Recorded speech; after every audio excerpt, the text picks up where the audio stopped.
and he says, "Quack."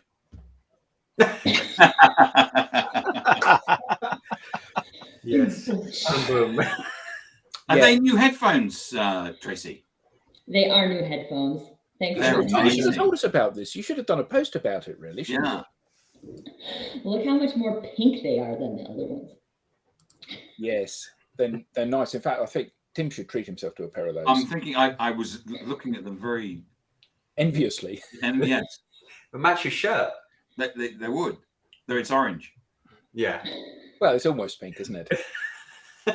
Anyway, welcome everybody to this week's edition of the Digital Download, which is, Rob, the longest running weekly business talk show on LinkedIn Live.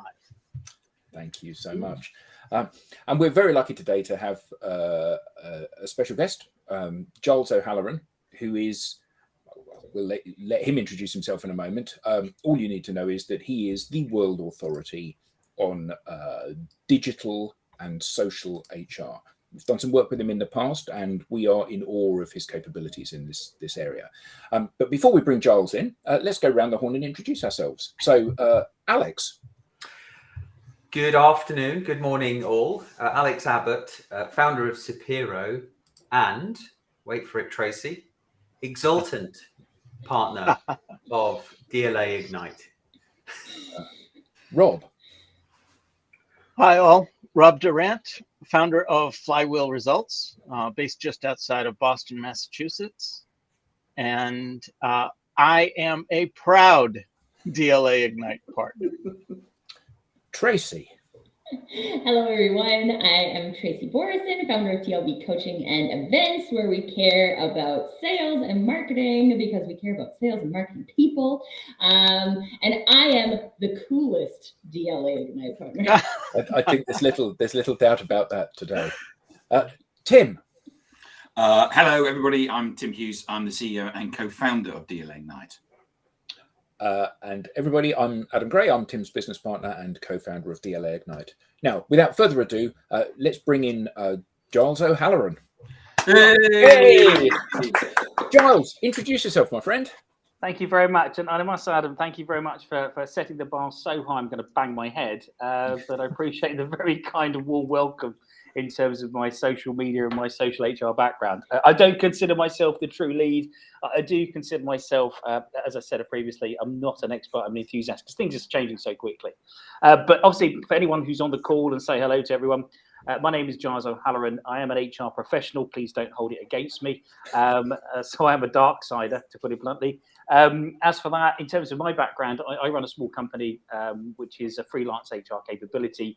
We focus on 4 T's really. So training, so developing HR professionals to the next stage. We're talking about also talent, so helping organizations understand what talent is, because it's very different organizations, different departments and functions, and what does that look like? What are the frameworks you can put in place? Also T for technology, so helping in particular HR and business understand and adopt technologies, especially in things like the social space, where we can use things like recruitment, etc. And then finally, T for transition. Things are changing in our world. So one of the areas I've looked after for 20 years is helping people understand the impact of things like a good resume, a good CV, LinkedIn profile, how you connect the dots in between them. So those are the 4 T's. And the nature of my work has taken me globally in terms of what I do, both virtually and physically. So I've worked in the Far East, Middle East, Africa, Europe. I'm afraid I haven't gone too far west just yet. We will see. But other than that, the work I've delivered is mainly around HR development, future of HR, future HR practices, and business partnering is my speciality. So there you go. I can breathe. Indeed you can. So welcome, as always. And I'm sure that the audience have got lots of questions and insights that they'd like to get, and certainly we'll have loads of questions for you. So I'll kick it off, if I may.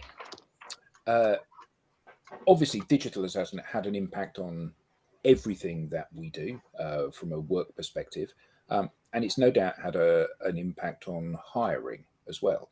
Now people don't rely on 2 sheets of A4 paper to decide whether or not you're the right person to interview. They can look at your social profile or social profiles and they can see not only how you present yourself, but they can look at your history. They can see what others say about you. They can see how you behave and how you interact with people, whether what you say and do is appropriate or inappropriate. So it gives surely much deeper insights for hiring managers and people that are looking to headhunt talent into their organization. And I'm sure that that's a great plus side. But what's the downside to that? Because clearly it's not as straightforward as simply I make myself look good and then you give me a great job. Exactly that. I think there are some, as a whole, in terms of technology, HR and the recruiting world is evolving, very quickly in terms of ATS's applicant tracking system, HRMS, the human resources management systems, and there are multiple sort of layers and capabilities out there, which is all good. But as you rightly say, people who have a social media profile, how do they connect that dot to the ATS? Do ATS understand? Can you transition that information across? Are things like, for instance, certain language elements included? Because an ATS might then qualify an individual according to, say, SME, which could stand for subject matter expert, or it could be small medium enterprise, which case it has to be configured effectively. But on the back of that, as you rightly say, there are some big risks around potential discrimination and intrusion. So if individuals, how far do they go, recruiters, in terms of looking at your social profile? Is it appropriate? Are they making judgments that may be deemed as illegal in some countries, potentially discriminatory, because you're making a judgment purely on data rather than actually talking to the person and balancing it? So I think there are some massive risks about that, and that leads to potential profiling. Are you recruiting more of the same? Could you be discriminating? Are you really being diverse and inclusive in the way you look at things? So I think that could be really quite an interesting space to sort of progress in. And I think there are some massive opportunities in the technology side as much as risks. And again, we have to be careful of things like fraudulent stuff. People might embellish their CV or their details. How far does that go? Because that can be deemed as fraud if they actually get a job as a result of it. So there's so much. I think it's a really big minefield in that respect. But surely from the hirer's perspective rather than the hiree's perspective, it's easier to do due diligence on somebody's level of expertise and their history. I mean, I always thought, you said about lying on your CV, I always thought that was part of the game. It's a tapestry of lies. I tell you, the hiring manager, what I think you want to hear, and then you hire me. Isn't that how it used to work? Well, you lied about me being the world expert about social HR, so there you go. You prime example. Rolling well. So, case in point, my friend. But no, I think this is where there's a difference between polishing and embellishing. Polishing the content to make sure it's relevant, pertinent, that people catch it. I mean, I do say that that the time has really reduced over time. People's attention spans dropped, especially over the last 2 decades, more with technology, and also because things like Google, people expect that answer now. I want that response, and people only take 8 seconds maybe to look at a CV and what's on it and whether that actually is pertinent stuff. So people have therefore trained their mind and their way of working to pick out pertinent points to make it attractive. But how far that goes is another matter. Now, yes, you can dig into the data, but more often than not, more people are integrating their online with their CV, etc., to make sure there's that consistent message, which is great because you've got to make a pervasive professional profile. The P's there. But I think the worry there in terms of digging a bit deeper, unless you've got some form of due diligence that you can do legally and that you're open about it as well, to say that, for instance, whenever I've done recruitment with organizations and we have used social media, I've advised them that as part of the recruitment process, advise people that we will be looking at your social media profiles and public profiles in order to understand more about the candidates that we are bringing in, so that you're open and transparent, because otherwise you could be deemed as, you could be discriminatory, or your practices, or you could be making decisions around people that are inappropriate in some cultures. Wow. Yes. I guess that makes perfect sense. And, I think that one of the things is, as we kind of move out of the old fashioned way of, you do as I say rather than I do, into a more kind of, we hope, open and equal society in a way of doing things. We do need to be mindful of how we treat people in every interaction that we have with them. So yeah, I think that's really valuable. So now from the candidate's perspective, because previously on this show we have occasionally touched on what people can do with their social profiles in order to make themselves more visible, in order to mobilize their network so they can get introductions into job opportunities, or even to perhaps become aware of job opportunities that are not yet in the public domain. So obviously, if I'm able to mobilize my network, Tim is in my network, he works at company X, I'd like a job at company X, I strike up a conversation with Tim and he makes an introduction for me, that's fine, because I've gone through the relationship route, and that we understand how to mobilize, as you know. But if I'm trying to go through the recruitment consultant route, what sorts of things should I be mindful of in terms of how I present myself online? And what are the risks? Because one of the things that we see is that, generally speaking, people can have one kind of profile or the other. They have a profile which enables them to do what it is they're supposed to be doing. So if I'm in a sales role, the last thing I need to say on my profile is that I'm a salesman, because clearly that makes it very difficult for me to do my job. If, however, I'm looking to get a new job somewhere, if I don't have the word salesman on my profile, the hirer won't know that I'm a salesman, because you can't expect them to read and read between the lines. So how do I strike the balance that I'm still able to be productive in my role in sales, let's say, but also be attractive to recruitment consultants where they can introduce me into their clients? So I think you've layered 2 or 3 questions into that narrative. Hopefully. So what are they? Just for clarity in terms of, the first thing I think it's, how do you make yourself attractive as a candidate to recruiters is the first one. Is that Yeah. So I think that goes back to the first thing is make sure that you, as you rightly say, you've got to be mindful of language, current themes, etc., that people are looking for.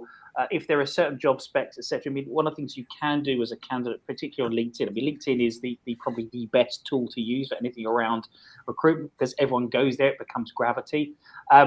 But things like, you can save jobs on your profile, which case you could look at, and that then gives you an indicator of the kind of things that might come through. It gives you an algorithm behind the scenes that says, if you like this, you're going to like this.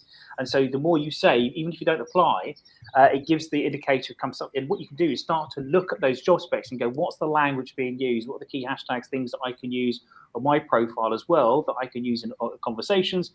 And what kind of conversation am I getting involved with? Which groups am I in? What kind of things am I posting? What hashtags am I using so that I can be found?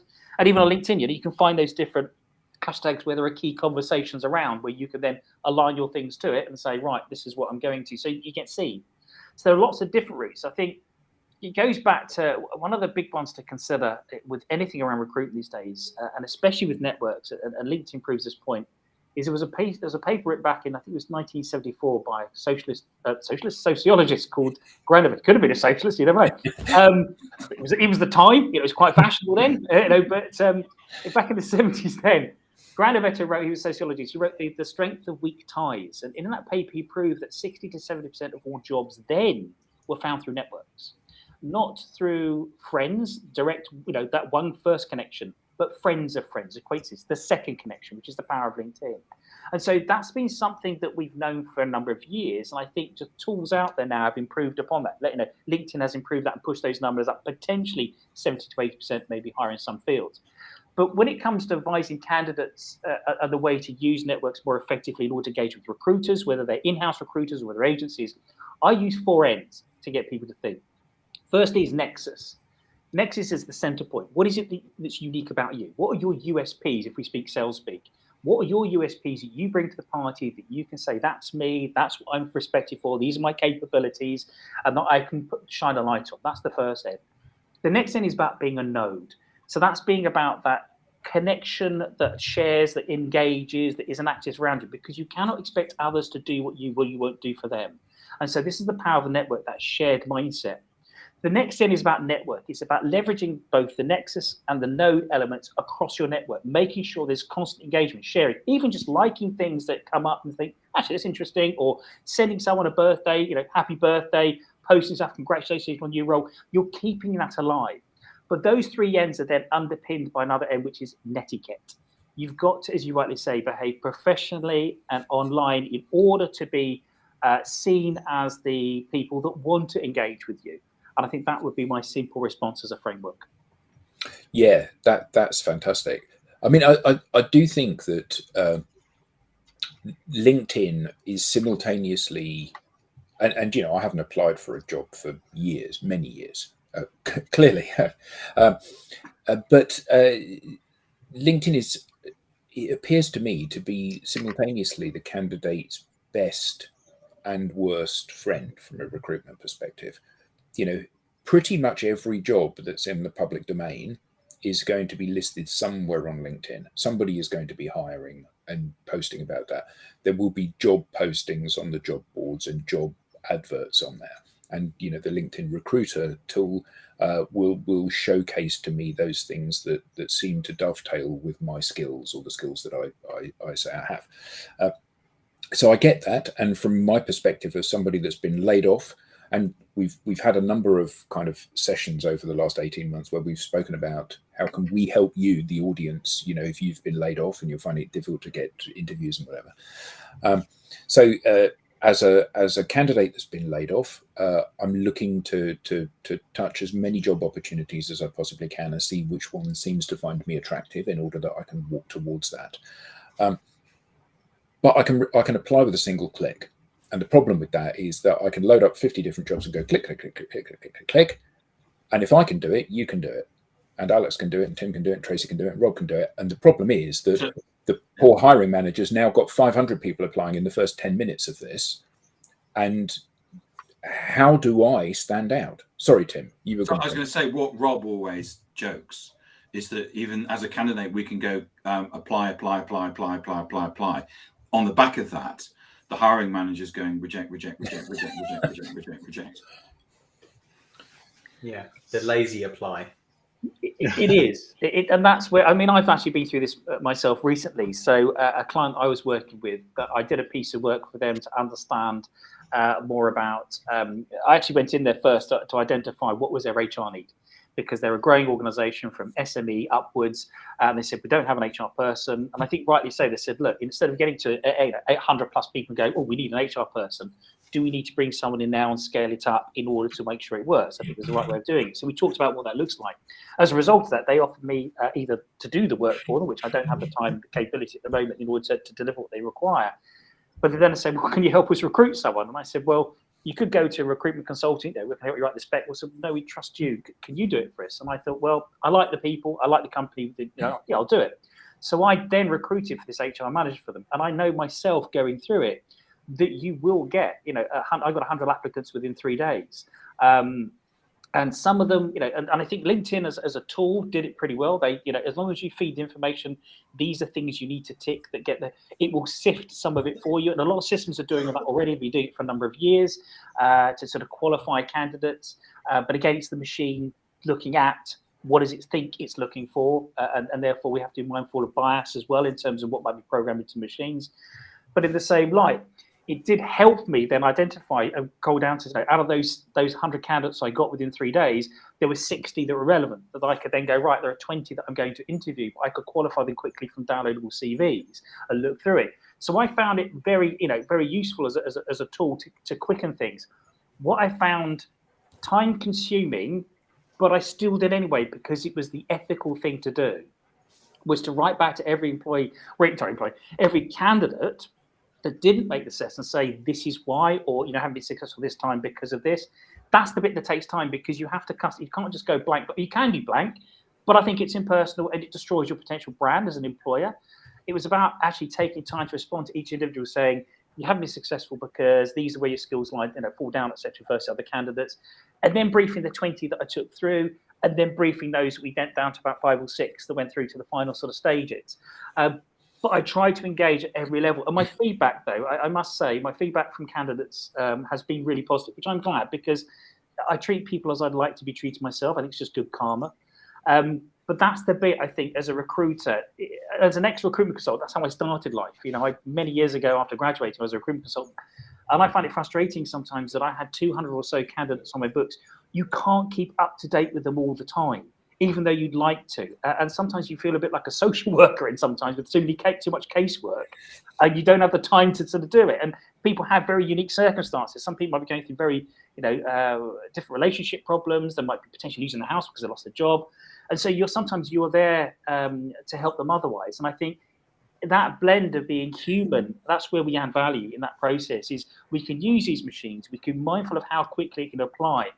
but sometimes you've got to put a bit of time and effort in to make it human. I think, yes, it is easy to get all these applications, and yes, it is easy to go, you reject, but it doesn't reflect on your brand, because I bet any candidate you speak to will turn around and go, I didn't hear back from that. I never heard anything. I don't know anything. And what we've done is completely dehumanize what is realistically a human relationship. And I think that damages your brand. That damages the way you work things. You're relying on a machine and not the person. And I think you lose that connection then, which you're trying to generally make by that word social, because that's about people, not machines. And I think we lose sight sometimes then if we don't put a bit of genuine human authenticity into the way we recruit and what we do. And does that is that on both sides of the scale? Because as you know, Giles, because we've worked together, we drive people that we train to be very personal in terms of how they talk about themselves and their journey to get to where they are. And, on the basis that you are the best thing that you have to offer, that's what you need to lead with.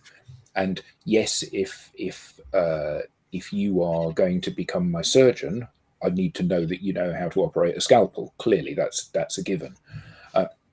But beyond that, surely that personal element, you seem like the sort of person I would like to work with, is more powerful than the fact that I've been doing this for 15 years and Tim's been doing it for 16, therefore he must be better than me. Because lots of those things that we see time and again in people's profiles actually don't prove success or competency. They only prove that people have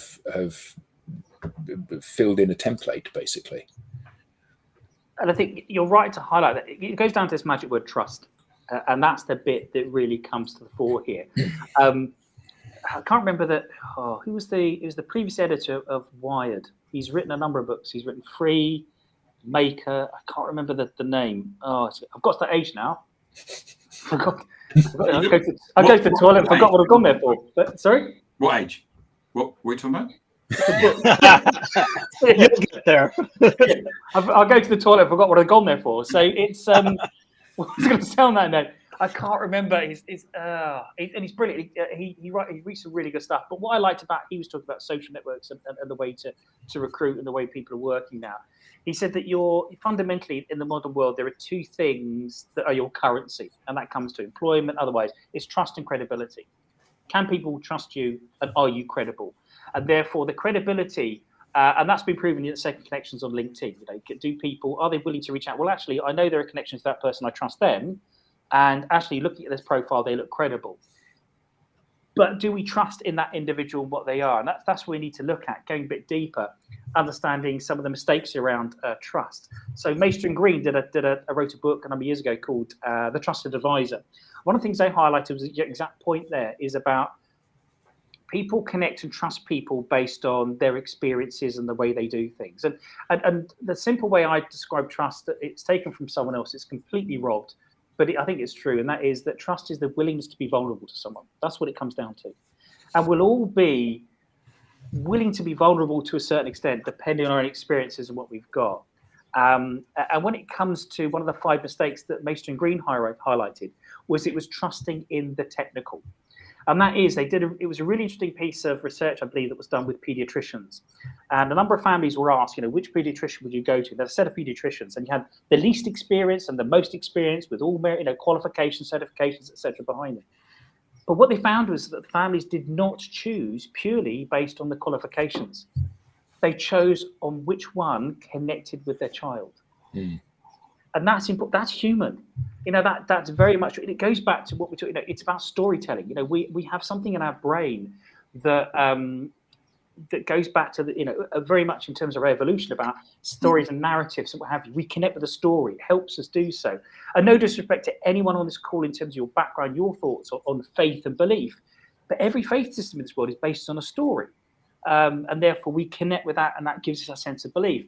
And it's that story, that connection, that trust that I think we can't afford to lose with technology. And that's why I'm a strong believer that the future work and where we're going is not simply binary. It's not just simply human or machine.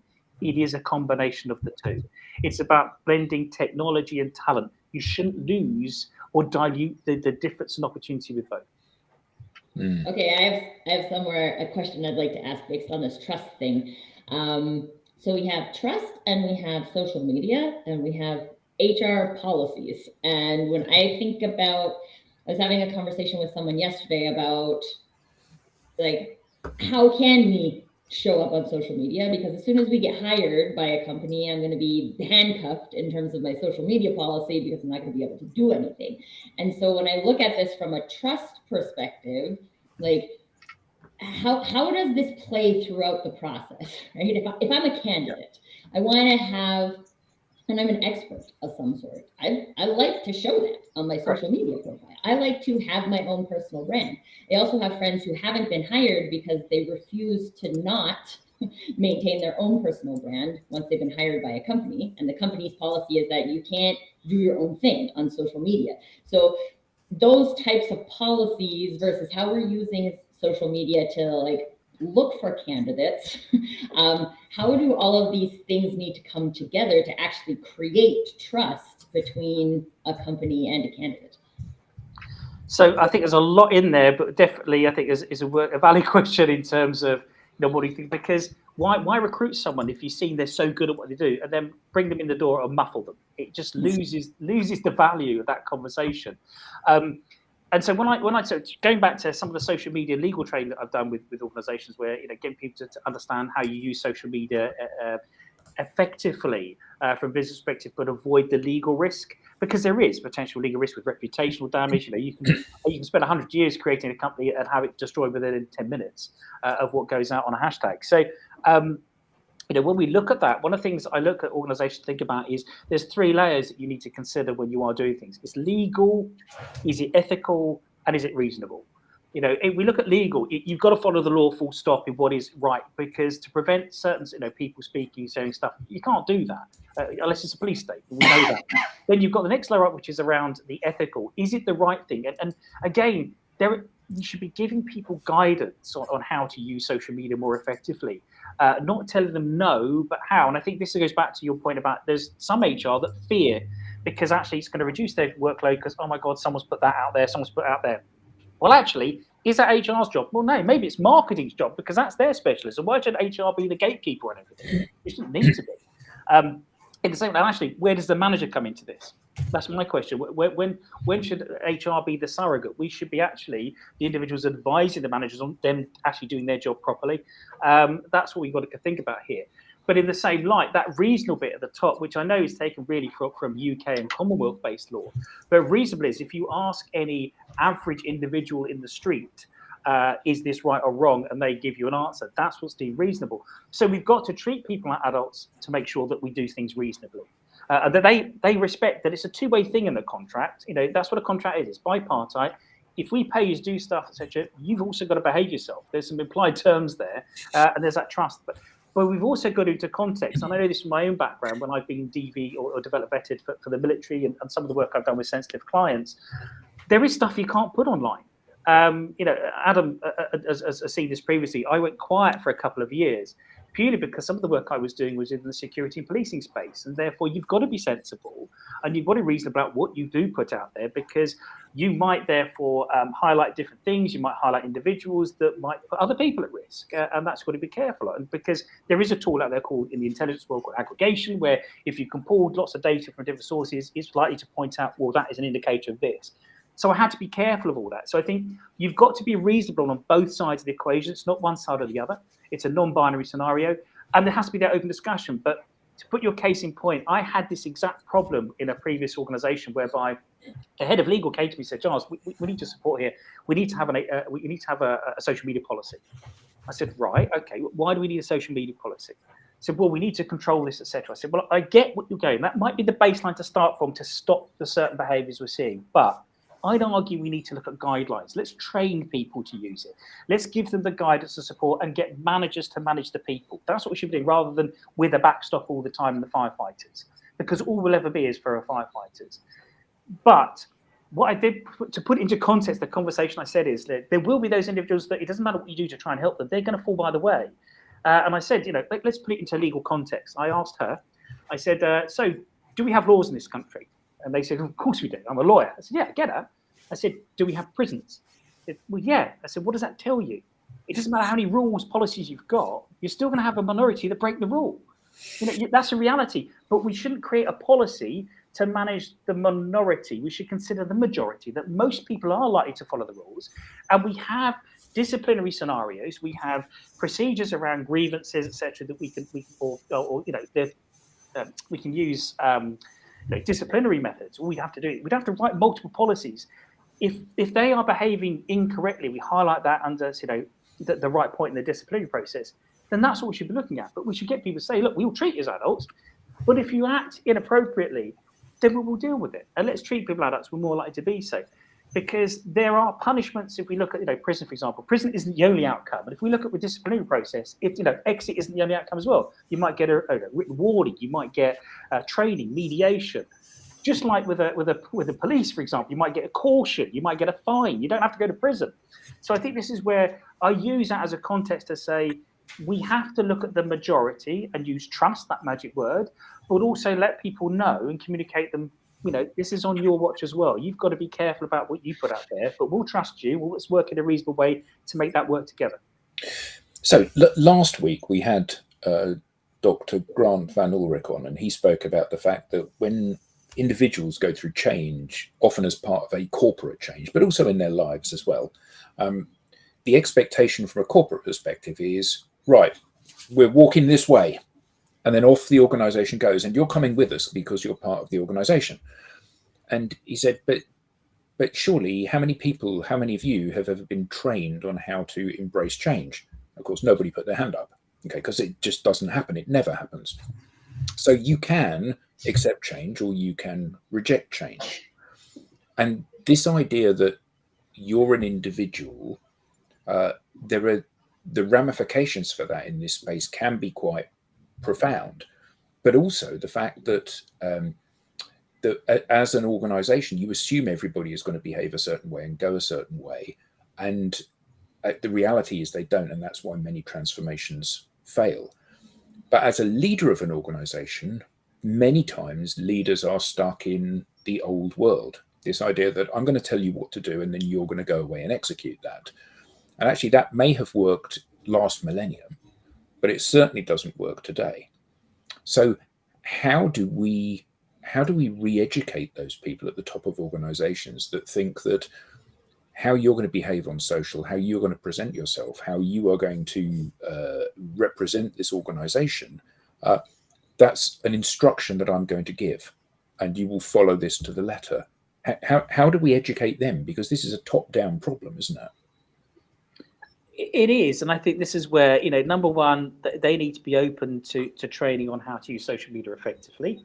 That's where we can use tools like reverse mentoring, whereby those who might be more youthful in the organisation, who have that exposure, the other generations, they may well have, and we can use that as a way of connecting the dots, because actually the leaders then start to see through that relationship there are other ways of thinking other than their own. And there's that exchange of ideas without a doubt. That's really useful. And we are working in a multi-generational workforce now. We've got 4 layers of generations. We're probably going to 5 shortly. But that isn't anything new, I'd argue, because before the industrial era, you probably had 4 generations, if they lived that long, all working on the same agrarian farm or farmstead, etc. So that's nothing really new, but it's going back to some of what we know. I think going back to what you said, this idea about change and the way to do it, everyone focuses, and I use the 3T model as a way of doing it. I like my 3s because it's easy to remember. I was going to say you're into your yeah, T's exactly. I and like your the 3s. F's and your G's. Because people remember them. And this goes back to my military background in terms of keep it simple, stupid. If you give people, right, just remember these 3, they go, they've got it, click, it goes. But when we talk about change, everyone wants transformational change. It's the rebranding of the word change, which everyone's going to be already fed up with, and they're going to go back to change. Because why? Humans are cyclic.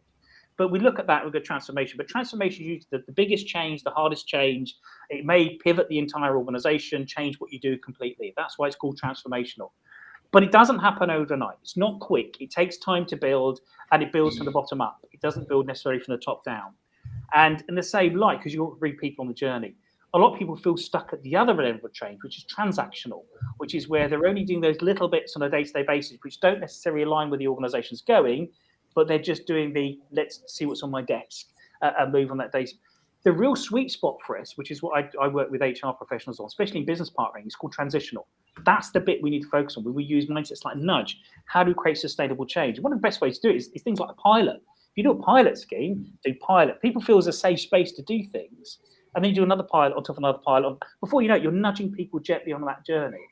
And going back to that in terms of the 3 T's, that transformational thing, I was going to say something as an example of that. It'll probably come back to me shortly. You're at that age again, aren't you? Yeah. Do you know what? It's just it's the end of the week as well, so I'm looking forward to my retirement cottage. No, I'm joking. The point here is that when we look at those 3 levels, we focus often too much on the transformation. That was it. Transition. Give you an example of where that proves my point. Well, we all remember the delightful period called COVID, and there was a period then where everyone went, do you know what? We turned our organisations, we transformed. What would be 10 years in 10 days? No, you didn't. That's a reality. What you did is you gave people laptops and said, good luck. And they went home, and it actually took 10 months for people to adjust to. How do I use Teams? How do I connect with people? What system do I have access to? How do we have a conversation? How can we work virtually? It took 10 months to adjust those capabilities so people feel confident, capable of what they're doing. That's transition, which then does transform. And that's the missing trick I think we're doing. And so going back to those points about leaders, I think there are opportunities to get leaders to engage with other parts of the organization. Roundtables was something I use as a business partner in a previous organization to connect the dots between this is what leadership want. Okay, well then let's get the roundtable of different people from parts of the organization to go, what are your thoughts? How do you bounce it? There are lots of tools out there in order to create the change, whether you use Kotter's 8 stages, whether you use Lewin, etc. Those frameworks are there. We can use them. That's what they are, frameworks, because we're not humans. We're not machines. We don't just follow the boxes. I think there are lots of frameworks and opportunities for us to use these kind of frameworks to help people transition, because that is a sweet spot. But it does need a vision. It needs people to understand it. And going back to, I'm going to give you 3 C's now. If we start to get people to think about change, the 3 C's they've got to look at here is having commitment. Are they willing to? Nothing happens without the willingness. And this is the individuals. Yeah, this is individuals. So this is about commitment. So, you can have the best person doing their job, but unless they're committed, they're not going to do it the best way. And so you've got that commitment as a baseline. Then you've got capability. Are people able to adapt and change? And therefore that capability, we can train people, but we've got to give them time to do so and how we do that. And the fundamental bit at the top, which we forget when it comes to transformation, is capacity. It's the apex, because there's a limit. Because there are some people who go, do you know what, I'm willing to change up to that point, but forget it beyond that point, that's me, I'm out of here. Or there's others that go, yeah, we change, but what we're focusing on is we need to change by this time. And that's the massive problem with change programs, in my view, is that they focus on the end date, not the end state. And I think we miss a trick there because, again, we are humans. Different people change at different times. And if we take into account that very simple pyramid to start having those conversations at a basic level, we start to feed that conversation up to hopefully get the right answer. Wow. What was the 3rd C again? Third C, capacity. Capacity. Thank you. Yeah. See, And it's all underpinned by a magic word in every organisation called culture. That's 4 C's though, isn't it? Yeah. It is, but it's the 3 C's for the individual, but the culture is the organisation, Tim. I'll just pull that in there. Yeah. So Giles, love. I wanted to pick up on one of your first set of 3s. The 3 P's that you talked about: pervasive professional profile. I've done quite a bit of recruiting myself for salespeople for tech companies. And honestly, in my experience, pervasive professional profiles, there's a real low bar out there in terms of what you're up against in the terms of the competition. But I wanted to get your take on what you think of as pervasive, first and foremost. Should my Facebook account look like my Twitter account, look like my Facebook, look like my LinkedIn account and Instagram? Or am I allowed to be, for lack of a better term, different people on different platforms? So I think that's a very good question. And there, again, there isn't a binary answer to this. And it will come down to the nature of the organization. But so, for instance, if you work in a US perspective, if you work for the US DoD or other particular ones which may be related to Homeland Security, they will take into account what your opinions, your thoughts and ideas are, because there's a potential risk. without a doubt, which we've seen in recent cases in the US with individuals being taken to court for different things. So I think you've got to, again, this is about reasonable, about, you take a risk with anything you put out there, which we all know as professionals. Personally, and this is my personal belief, is that different platforms can be used for different ways and for different reasons. And you can be different personalities on those. I might use one platform for one thing. So Facebook, for example, is used for my friends and my family. That's it. But because that's what I see it as. Yes, there is a professional element to it, and I'm mindful of how I communicate for that very same reason. But that's what I use for that. Whereas LinkedIn is very much my professional. I don't put anything about personal because that's just the way I operate. That's the way I, to some extent, not really, I balance rather than simply blend. A lot of people will blend their message out there. So I think if people want to be pervasive, it is, but it's having a consistent message that you want a professional to pick up on. And that's the bit to remember, because if you want another professional to pick up and say that consistent, okay, we see them on these different platforms acting this way, we can do that. And the classic example is, you might have a Facebook profile on one thing which is about you, and you've got privacy options. Without a doubt, you can close down privacy options. A nice way to control what people see and how they can access. But in the same light, having that basic profile, if you're consistent in your behavior, the way you do things across Twitter, LinkedIn, etc., that's great. But also, it's not stopping you having multiple Twitter profiles. You might have one that is personal, which is I can be X and I can be an anonymous character, or I can be this individual professionally. So I don't think there's one single answer to that. I think you've got to be mindful of what is the environment you're operating in, who are the kind of clients or people you're working with. You've got to consider the different platforms and the way you want to come across, which is a personal choice. There's the magic two words there, a human agency. You make a choice. There isn't necessarily an answer. You've got to consider your own perspectives. But you've also then considered what is your brand out there if it is taken. Because once you've released it into the social space, you have no control over it. Even with privacy settings, if someone has a tag, etc., they can share it otherwise. And we all know there's got screen captures, etc. So I think building a pervasive profile, if you want to do it professionally, is being mindful of how many platforms you use and what you put out there. You can still be yourself, but be careful how you communicate. That goes back to that netiquette mindset. But I think you've also got to be mindful about if you're operating in a certain environment, you've got to there's a risk to it.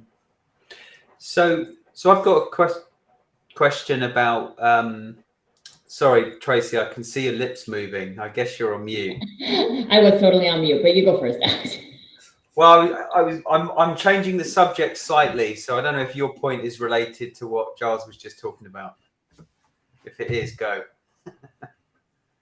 I was just gonna say, from the personal perspective, I'm a fan of looking at your profile as if it's a mirror of you. And so my Facebook profile is more for my personal friends, and I do mom stuff and things on there, but I'm still proud of what I see on there. If an employer looked at it, what they would see is that I'm a mom, and if you don't like that, then I'm probably not gonna like working for you. Anyways, my LinkedIn profile looks a little bit different. Well, I'm very active on my LinkedIn profile. I talk about more business types of things. My Instagram profile, I'm not a huge fan of Instagram, so it's just it exists so that people can tag me on podcasts and stuff that I am on. But the podcasts that I'm on are a good reflection of me. So I'm just a fan of looking at it from that perspective. Do you feel like it's a good representation of you, even if the representations aren't exactly the same? Because I think then your personal brand consistency is good, but maybe the messaging and number of posts and things like that aren't exactly the same. Again, it's a blend, and it goes back to what do you think is reasonable, what do you think is sensible, what portrays you. But also have to be honest. If we look at social media and the way people use it, you very rarely get people post stuff. A lot of people use social media as a way to say that the world's really bright around me. I need to compete. Everyone else is saying it's great, I'm great, etc. And I worry about some of the effects that it may have on people's psychology longer term. This goes back to this digital well-being piece. We know that from things like FOMO, fear of missing out, that people, oh no, I'm not part of it. And I know when I've looked, and I discussed it with Adam briefly in terms of threads. If you're an Instagram user, I looked in with, I'll have a look at threads, but it said you have to have an Instagram account. Well, I don't have an Instagram account. I don't use it. I don't have the time, put it bluntly. Even though I think it's an interesting tool, it has some great uses, I don't have the time. So that's me, right? Threads is out. And it's interesting that the CIPD, who I work with as both an associate and as a lead for business partnering in partnership, and I think they're amazing the way they think. They have set up there, but they've rightly said, you have to be mindful of privacy risks and all that kind of stuff around it. There are risks with it. But if you can't use it, and you don't have the time, then what's the point? So I think going back to some of the points you made there, you've got to be mindful about what is it you want to put out there. Be careful what it is you put out there. So it's whatever you're comfortable with. But always remember, and we see this with trolling on any of the social media platforms, there'll always be someone that twists something. And I think you've got to be very careful of that, is that you might say something and well, you said this. No, I didn't. It's just you've taken it like that. And that's where it becomes problematic. And I think also that the point you make about when you're putting stuff out there about you, what you want to portray, because we do sometimes want to put a positive image out there about what we're doing, how we're doing, especially in the sales environment, when it was like me as a freelancer, you want to say, this is the good work I thoroughly enjoy and that I'm doing. You've also got to remember that are people polishing it? And that goes back to, let's go full circle now here, that goes back to trust. So can you trust everything that people put out there? Yeah, it's interesting. I wanted to ask you a question specifically about ethics, the use of AI, but not necessarily on social media. Although we could maybe talk about that as well. But where employees are starting to use AI, not just to help them do their job better, but do their work for them. And do you see this as a problem? Have we gone beyond that now? Or do you see this as a problem where, people could be hired to do a job and it's not actually them and their skills doing the job, it's the AI doing it for them? Is that a problem even? Maybe, but again, that depends on the bigger point about performance. How do you measure performance? And if someone is working smart but not hard, and they can use their brain for other things, because if they've automated some of their processes and work that's taken the meaningful side out, good luck to them. If they can use their brain to be more creative, innovative, share with other people, build a better brand for the organization, which all the stuff they couldn't do, then isn't that a positive? So I think that there's that side of it to consider. Without a doubt, there are people, that might use tools to do that, not do their work, and then sit back and do nothing. But with all due respect, they're the ones that companies worried about when they said, they're going to spend all their time on Facebook, or they're going to get you and spend 2 hours on a cigarette break. It's those same behaviors. So it's the behaviors we need to look for there. But I have no issue. So, AI, there's this big fear that, it's going to take on everyone's jobs, etc., and take over this, that, and the other. And yes, that can be one extreme. But there are other things in between there. There is no one single future. There are multiple different ones. And I'm a strong believer that AI a machine should complement what we do. I mean, if you look at some of the, if you look at Digital Human by Dave Copland, who used to be the Chief Innovation Officer for Microsoft, brilliant book that looks at exactly that. The idea being we should actually work with machines going forward, because that's where the benefits are. So there'll be AI that can help us, and we can help the AI, and it can work in tandem to make things better and actually create better work and working lives as a result. So I think there's an opportunity. And that means AI doesn't have to be this binary situation, whether it's with AI or it is without. My thing here is I'm a strong believer in not just AI, it should be IA. And that goes back to using AI. IA is intelligence augmented. That's what we should be doing. It's not just the AI, it's intelligence augmented. How are we using technology and machines to create better work, to do better work, to be more innovative, to create communities of practice, to create better ways of communicating globally. And this is why some of the future HR skills I think about, virtual workforce management, creating communities that learn from one another inherently and adaptively through these technologies. So I think there's more value to be had with AI currently in that narrow AI status than there is as a fear. But again, we can't blame the technology. It's people who use the technology and how they use it. Just like with social media and trolling and inappropriate behavior, and just like with the AI, how they'll use it. You can't blame the technology for human agency. People make a choice. Do you know? I've heard someone's actually using this thing called a spreadsheet. They should be using a calculator and adding it up on an abacus. How about one of those? Why are people allowed to use Excel spreadsheets? Yeah. So at the very beginning, you said about how the tools that we use to identify people that should come in for interviews, sometimes those can have prejudices or are built in the image of the people that have created them. So really interesting question here from Donald. how do you bring that balance? You know, how do you make sure that someone who is different from you, you know, different gender, different ethnicity, different religious background, how do you keep that balance in place? Because there may be cultural or linguistic differences between them and you, which may fall foul of some of your initial selection processes. And I mean, I think one of the things that all of us would acknowledge very openly is that when you have more balance in a group of people, it's more effective, because otherwise you end up in an echo chamber where everyone's just nodding and agreeing with what, and you never move forward like that. So how do you do that? How do you do that when you're recruiting? How do you keep that appropriate balance? And I don't think, if I had the answer, I would be an absolute billionaire. There'd be no doubt about it. You know, and that's the problem, I think, is that going back to Donald's very, very good question. You know, for a start, you're asking an almost middle-aged white male, which is a great opportunity there, you know, to tick that box. But I think, you know, what we have to think about here is that the word that I think that Donald used really well is nuance. It's how you use it and to what extent. And I think it's taking into account all those different things that matter. And, you know, it's like saying, it's like using the word African, for example. African is not one single thing. You've got Sub-Saharan, you've got West Africa, East Africa, different cultures, tribal mindsets, you know, everything, animist beliefs versus Muslim versus, you know, there's no, unfortunately, as humans, we like to box things. When it comes to diversity and inclusion, EDI, whatever you want to call it, my biggest issue is we get people to tick a box. Actually, if we talk about EDI, there shouldn't even be a box. It's about the different blends and stuff that we have in terms of that thinking. And I think that's where we sometimes get it wrong. So I think what we need to do, there was a, what's her name? Hannah Fry. I love Hannah Fry. She's my professional crush, to put it bluntly.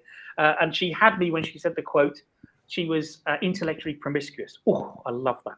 But she's a very good speaker and an authority globally, I think, on AI. And she highlighted all these risks around AI and highlighted in the US system, for example, that they applied AI as a judge in a court, and it murdered people. Quite simply that, you know, in terms of there was no nuance of balances in terms of people's backgrounds, other things that might have indicated their behaviors. It was almost like an expert system, right? You didn't do that, didn't that? That's it, death. And they highlighted that we still need this human overview. So I think with the AI that we're using, we've got to be careful that, yes, we're mindful of who builds the AI and what the frameworks they build within it. We need to stress test them. We need to have the other parties part of it. But also we need that ethical element above it, which we are getting, you know, in terms of people making decisions based on the AI on other things, so we can balance it. And that's where I think that human nuance comes into it. I don't think we've got it right, because not every human is perfect, because we're not. And everyone on this call comes from a different background, different way of thinking. We are all wired differently. And I think we take into account that and we try and minimize the risk, but we'll try and mitigate it. But I don't think we'll ever get rid of it, because even as we go now, if you look at things like, for instance, the LGBTQ plus or any other way you want to put it in there, these are different groups of people that we've pulled together as a community. But sometimes even they are very different in their mindsets and disagree. So I think we have to be careful by putting in some safeguards, and I don't mean safeguards in terms of policies, but practices that we should use. So, for instance, make sure we stress test who's building these technologies, under what guidance, what parameters, and what kind of ethical scenarios are we putting in there. In the same light, when we use the data, make decisions, as we do even today with things like, if you look at GDPR and use of data, you can't make a decision so the data says X. You have to have a conversation with someone to assess that data and then make a human assessment. The data informs you, it provides insight, it doesn't tell you the answer. And I think if we build those ethical systems in place by using humans, that again gets that balance I was talking about, intelligence augmented, how we create technology and talent to get better solutions. So hopefully that goes somewhere of answering it, but I don't have the answer, because if I did, I'd be absolutely stacked with cash. Okay, so but doesn't this come down to culture at the end of the day? Because like, either as a culture of the business, you're going to decide, like, you're going to choose that, yes, we can use this data, but we want the human nuance. We care about diversity and belonging. And so we're going to look for those things. We're going to hire for those things. So, like, this isn't, to me, this is where the hybrid is breaking between humans and technology, is that humans create the culture, and if the culture matches, then we can do those things. But if the culture doesn't match, it's not as simple as being like, okay, let's put a DEI or DEIB or EDI policy in place, right? Like the culture has to match. Is that true, Giles? I think it is, again, to some extent. But if we look at that and some of the organizations out there recently that have tried the same thing and then been destroyed in terms of their commercials and the way they've done things, if we look at things like Bud Light, if we look at scenarios currently with Ben & Jerry's about the backlash in terms of some of their communications, where some of the thoughts and ideas might be genuinely progressive, but this is the way it's done. And again, I think we've got, it's a complete balancing act in terms of what leadership culture that's created, the culture of the people around them, because leaders might talk the talk, but do they walk the walk? There's a massive thing there. They do like this, talk about things, I am this, but behind the closed doors, no, they're not. And that's just propaganda, not practice. And so therefore, but also you've got to have a business that's viable. So you've got to take, you can preach certain things or do certain things, but unless you practice them, believe in them, and they integrate with the wider society, not just the culture of your organization, but culture outside, that's something to consider, because otherwise you can grow your socials, but you may not be on your viables in terms of your financials, and that becomes problematic. So it's a massive balancing act in today's world. And that's where social media, again, can be a make or break or a fantastic force multiplier in terms of your business opportunity. So here's a great question we've had from Rob, and we sometimes joke about this. You've got a marketing director, they've done a dreadful job, you fire them, and then you need to hire a replacement, and you use the same job spec and description to hire the replacement. Surprisingly, you get somebody that's exactly the same as the person you've just hired. Shocker. Yeah. So this is a big issue, though, isn't it? This is a big issue that you talk about boxing things in. It's like, we need somebody that ticks all of these different boxes, and that's what we're hiring for, even though that's the last thing in reality that we need. So there are a couple of things here that I was, when I'm working with HR to get them to think about, or recruiters to advise them. Firstly, stop thinking about the now, think about 2 years down the line. You should be recruiting not for now, but 2 years down the line. Why? Because once you get someone on board, they then have to go through a probation period, they have to go through their first appraisals, blah, blah, blah. And so you're only getting up to sort of the norming, performing environment, maybe 9 to 12 months down the line, where they feel comfortable, they're in, they know what they're doing, how they're doing, they're connected to the organization. And then you look at out 12 months, what do you need to achieve by? So that's the first thing, is we don't do that. So of course, the job spec will have to change, because in 2 years, every job will probably change because of the different nuances. So that's the first point. Second one is you're spot on. Why are we going back to the same thing all the time? One of the things that I think we should be doing, and one of the things that I've done in interview, is said, this is what we think things look like, and this is our perfect person. If I gave you this job, what would you do differently? This is what we've done in the past. What would you do differently? Because that's when you spot talent, because they'll think outside the box. They'll look for innovative ways of doing things and go, well, I disagree with that, and it might do that. Okay, let's talk about it more. I've been really energized by some of the conversations as a result, and then go, right, this person, you do need to speak to the exec next, etc., because we get a different way of thinking, because that's what you want. And that then is supported by the right processes behind it that bring that to light. And sometimes, every employer puts out there that the 100% spec that they're looking for. The reality is, you're never going to get it. So you've got to have that honest conversation. What is your comfortable fit? Do you want 60-40, 80-20, 70-30? And what are you're never going to get it. Yeah, you're never going to get it. But actually, maybe you don't want it anyway. Because you got it wrong in the first place. Exactly. And the people that are setting the job, if I'm hiring somebody as head of marketing, it would be reasonable to assume that the head of marketing would know more about marketing than I do, because they're going to be the head of marketing. See, but that goes back to, so why ask HR to write the spec? It always needs to be HR, go write the job spec. I always push back and say, this is your job, this is your people, I'll work with you. You write what you think, and then I'll build in nuances and make sure you're not discriminating and help you do so, because then I'll advise you, because that's the value add. Because you know your people, you know what you're looking for. I'll advise you and help you and put the nuances, and these are language, these are kind of things that can be picked up on a search. And that's the value add I see. I like to tell my clients about marketing jobs all the time, because I am like, oh, are you like super happy with how your marketing is performing? Because that's the only scenario which it makes sense to hire somebody to do exactly what the last person did. So we are absolutely approaching time now. So thank you to everybody on the panel. particularly Giles, our guest today. Well done, Giles. Thank you to everybody on the audience. Hope to see you in 2 years' time. This has been the digital download, which is, Rob? What is it now? The longest The running. longest running. Weekly. So you business do talk know. show on I think LinkedIn. memory's everywhere now, isn't it? But thank you very much, everyone. I really Thanks, appreciate Giles. being invited. Thank you. Thank you. And see you all next week. Bye-bye.